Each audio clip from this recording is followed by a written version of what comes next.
ақылды аяуа мен қу аруан. Өзен жағасында аяуа есімді ақ қаз өмір сүріпті. Ол өте мейірімді және ақылды болатын. Аяуа өзендегі кішкентай балықтарға көмектесетін, оның жүрегі таза, ал қанаттары қардай әппақ болатын. Бір күні қалың шөптің арасынан Аруан атты қара қасқыр көрінді. Ол өте аш және қу еді. Аруан аяуаға жақындап, өзін достық ниетте көрсеткісі келді.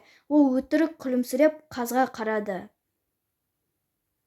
Аяуа, бері келші, мен саған алтын бидай туралы құпия айтайын, деді ол. Аруан қазды алдап ұстап алғысы келді.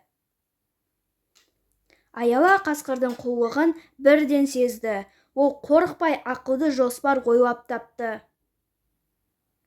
Әрине, бірақ қазір мен достарым күзетші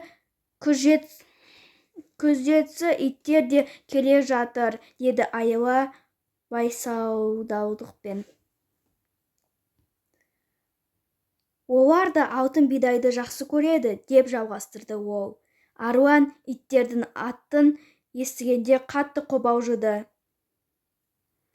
Аяуа қасқырды көтерілген шаңды көрсетті. Қарашы, олар бізге қарай өте жылдам жүгіріп келеді, деді ол.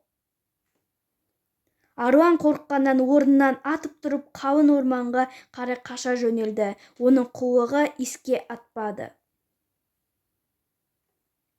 Ал шаң болса ауылға қайтып бара жатқан қойлар еді. Аяуа өз ақылымен қауіптен құтылды.